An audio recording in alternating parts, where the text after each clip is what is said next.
All right, so now we're going to talk about the Mediterranean Tile Quilt Part 2. And we've talked about before the Mediterranean pillowcase. And Chris, I'm going to need that pattern. Hold on just a second. We're going to get started in just a second.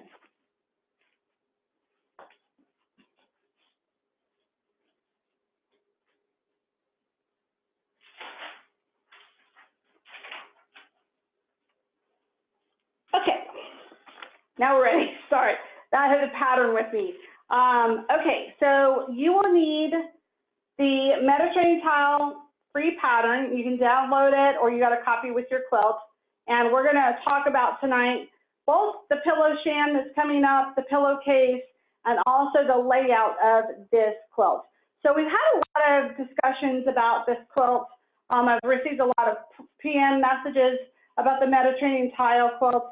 And so I want to talk about the layout of this quilt and how you can adjust the layout based on the things you may or may not want to do. So the first exercise I gave you in part 1 was I asked you to take your scraps and then you can either make the topper to the pillow sham. We are in the process of making the full pattern for you, so you'll have that in a week or so. But several people have already finished their top, so I'm going to hold up my topper. Okay, so on this topper, this will help you lay out the quilt the way you might like it. And you do not have to follow the exact picture on the pattern of this quilt, which is like the front. I also have a picture of this actual quilt that's hanging over a fence on the official picture of the quilt. That doesn't make sense. Okay, I have a picture of the actual quilt on the Facebook wall. And the actual quilt is a beautiful, panoramic view of a farm with the quilt over the fence. And when you look at that quilt, you'll see the pattern of these snowballs. And it doesn't quite, match what you may or may not want to do. And that's why we went through the exercise of doing the topper to the pillow sham so we could play with the miniature versions of the snowballs. Now, I am going to give you a couple tips about what snowballs go well with each other. So let's start with that. We're going to I'm going to lay out some fabrics. I have them in a specific order. So if you bear with me for just a second, I'm going to lay them out on my design wall behind me, okay?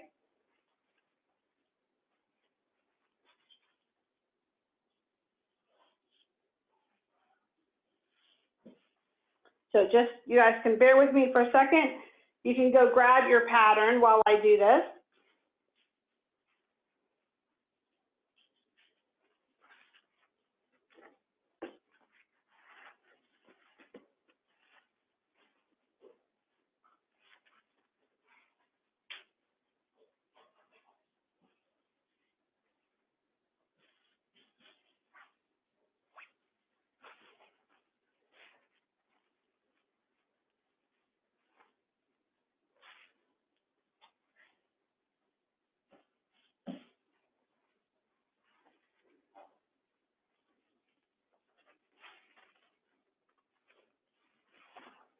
This isn't going to be the exact order because I don't have a design wall wide enough to make a whole row, but I'm going to show you some of the fabrics and how they go.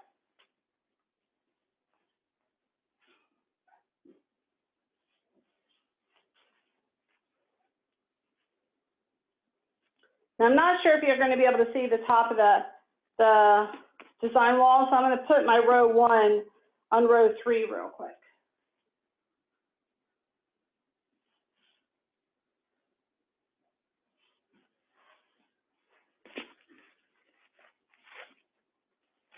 Okay, we're almost done.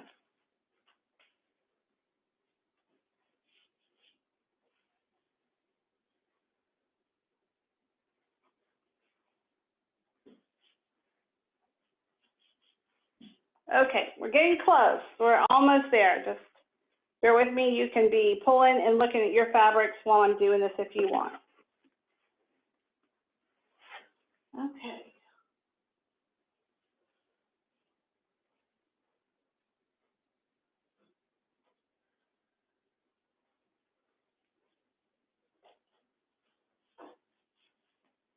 And one more.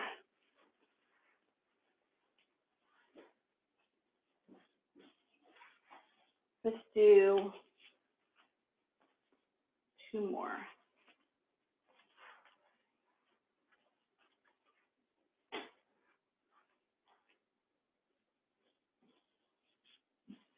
Okay, so I've got some samples of the Mediterranean tile behind me. And there's a couple things that I want to talk to you about in laying out your tiles and how you think they'll flow. Obviously, it's always a good idea to have a design wall, put your Mediterranean tiles up, walk past it for a couple days, and rearrange them to the order that you like. Now, I'll talk through some of the special things that I see in these wonderful artisan fabrics that Kaffe has done this year. First off, we've got batiks. So these are the new batiks. These are what we call the star batiks. They're fabulous. Like, I don't know, I have to tell you, I just love these star batiks. We have it in a navy. We have it in both a red and a pink and a fuchsia. Then we have the paisleys. So we have a rust-colored paisley. We have 3 paisleys that come in this quilt. So we have the painted pots. The painted pots has been around for a while, but these are the ones I enjoy the most. And you got the orange. This is the orange painted pots because the circles have a lot of orange in them. And then the red painted pots, which is the orange background with a lot of red circles. So you want to fussy cut the painted pots, I think, to get them somewhat in the center, unless you like the half look of the half circles. So they look great if you realize you're going to lose a quarter of an inch all the way around in sewing. You can line up your painted pots in the center. But when you really start to look at the stripes on this quilt, being the striped batik in blue and then also the thicker stripe, you may not want to put these next to each other. And also, when we played with this quilt, and I'll show this to you, we played with the topper to the pattern first. And we found that these larger stripes here work really well when they're horizontal. For us, it didn't look as well when we had them vertical. So that to us didn't play as strongly in the quilt as it did when it was horizontal. So you'll see that all of ours are horizontal. The other ones, the blue one, and then there's a brown with a pink dot, those we mixed up. So we left the blue one, you'll see in my topper, we left that blue one horizontal, but we really liked this brown one in a vertical. So you may want to change up those two because those two stand out a lot more than the other ones do. So in this case, you would not want these next to each other.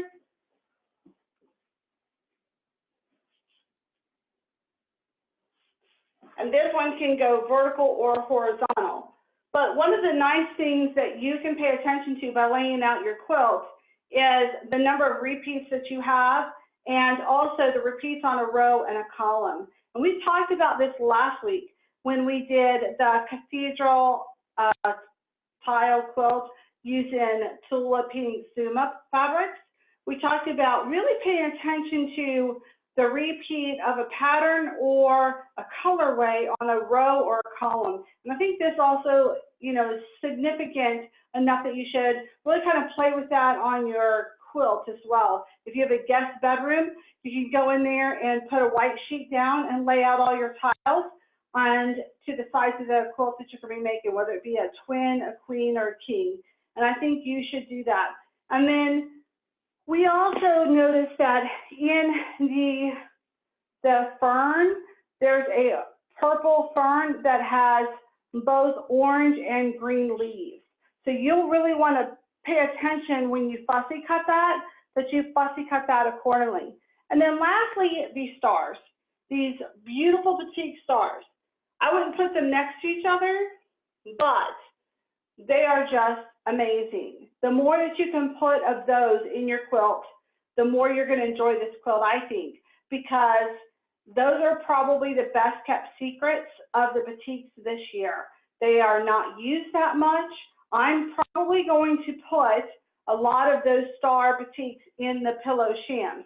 So the pillow shams, we have made the topper to the standard size, and we're going to be using the really fun brown and pink batik as our trim to this pillow. We're going to border this next week. You'll see this having the denim border, and then we're going to put a hidden zipper on the end, which is great. It's super easy pillow sham. But for the Euro shams we're going to make for this, I'm going to just be using the heck out of these beautiful star batiks. I think they're just amazing. So that's what you're going to see me doing on the Euro shams. And then we have this fun round accent pillow. So I've got to fit all of these fun projects into the beginning hour of each one of our Mediterranean Tile weeks. So that's kind of your homework for last time that we talked about this Mediterranean, was to use these fabrics, lay them out in such a way that makes you happy, and then this can be your master for your big quilt, or you can mix it up. Your pillow shams can be very different from your big quilt. So you're supposed to fussy cut the flowers out of the pillow shams, but you will not be able to do that on the big quilt because there's just too much fabric you need, and those flowers are beautiful, and they'll look really wonderful on the larger size quilt. All right, so now that you've done the pillow sham topper and you need to start laying out your tiles, I want you to take pictures of your layout and put it on the wall, because I've seen a couple toppers were sent to me, and I would love to see those people like Denise put your topper up on the wall for everyone to share, because I think they're great examples of different plays of fabrics. Now I will tell you that the pink daisy and the pink and blue paisley with the flower and this purple star looks amazing together. It's one of my favorite 4 combos together on this particular quilt. All right, another one that I really, really like is I like the purple painted pots here, along with the pink star, the fuchsia star batik, the purple fern, and then the saws, the pink saws. I love the pink saws. But I will tell you there's one fabric in here that you're just gonna love, and it's this batik that's checkered. There's 2 checkers, and I don't know if I have them both in my pillow top, but one of them is, I do, let me show you. One is this multi-colorway, and it's got gray and blues and pinks in it. The other one is just a pink and a gray checkered. But I think this batik is the best kept secret of all the checkered batiks. It's got beautiful colorways in it. It flows and accents the Mediterranean tile really, really well. So I'm going to be considering using that somehow as a solid piece in my pillow shams or accent pillows. It's a beautiful, beautiful piece. Okay, so that's your homework, is to lay this quilt out. You can start sewing your corners on your snowballs and take photos for us, put it on the Sew Along with Georgie Girl wall. We now have events on the left-hand side of the wall. So you can click on the event. It will always give you the webinar link to get to this webinar. And then we will have units. It's a new Facebook thing called units. So if you click on the unit tab at the Sew Along with Georgie Girl Facebook wall, you will see all the units, part 1, part 2, part 3, and part 4 for doing the Mediterranean Tile Quilt and accessories. All right, lastly, let's talk about what's coming up in pillow shams, pillowcases, not pillow shams. So let me grab that for you.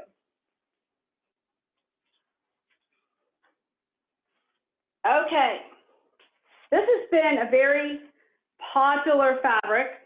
So we're going to talk about the Mediterranean tile pillowcases.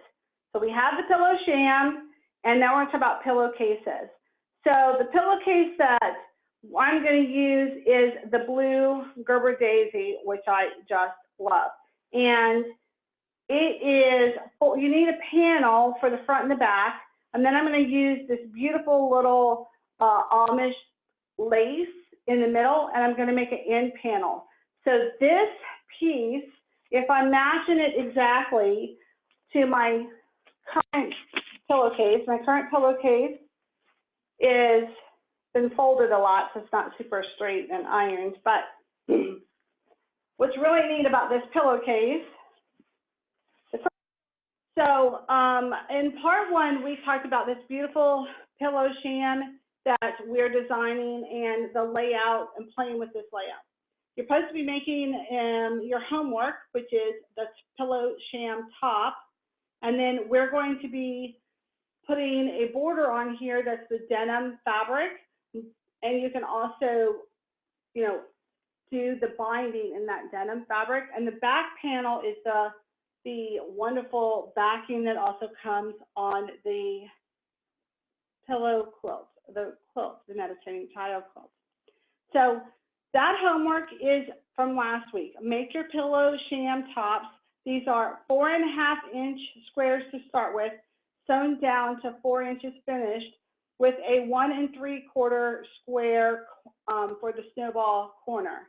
Okay, that will give you 6 wide by 1, 2, 3, 4, and 5 deep. So that's 25, 24. So we want to make sure that we sew this panel accordingly. Take your time. If you want to cut out the flowers in your pieces for your corners, you can do that to make those artisans and batiks really pop. But you won't be able to do that in your big size quilt. So pay attention to how much you cut and make sure you don't uppercut and then not have enough for your large quilt. So now putting the pillow sham away, in the next upcoming weeks, we're going to give you the rest of the instructions on how to bind this and sew that together. We're finishing that now.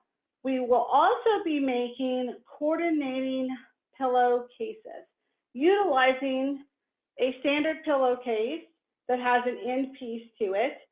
This, I've started with a piece of fabric here, and I'm cutting this, and I'm going to be using the daisy, the Gerber Daisy, which is very, very popular. You know, I really thought through the fabric that I want to do on my pillowcase. It was really interesting. I had a lot of different people in the family trying out fabrics on the side of their face and getting a poll of what they liked. This new fabric that just came in is stunning. It feels like linen. And so I'm going to wash my fabric first, and then I'm cutting a 41 by 44 piece of fabric. What I plan to do is take a folded, I will be cutting 8 inches off at the end of here and folding it over and use it as an end piece to my pillow sham. But stay with us next week, so I'm going to walk you through how you can do a hidden seam on the inside so you don't have loose threads. I'm also going to be using some Amish lace, which is really beautiful, that I'm going to put on the end of my pillow in that accent piece. So this is going to be a pillowcase, but I don't want to do anything too busy on my pillow because I already have a very busy pillow sham. I have a accent pillow that we're going to be doing in a special project coming up. I want my pillowcase to be subtle, and then my quilt is really busy. And then, of course, I'm going to be doing Euro pillow shams as well. So stay tuned for next week. We'll talk about this next part of the pillow sham. We'll be talking about the pillowcases, and we'll probably dabble in a little bit into the next step of this quilt and talking about the center medallion pieces that you'll need to sew together. We do have a contest, so if you want to do an alternate centerpiece to this Mediterranean tile quilt, please sew that together, post it on the wall. I'll post up a contest thread, and then you will win a beautiful kit that we're going to be doing in a summer sew along for the most creative center piece to the Mediterranean Tile Quilt. Until next week, new time, 9 o'clock. Thank you so much for joining and have a great week.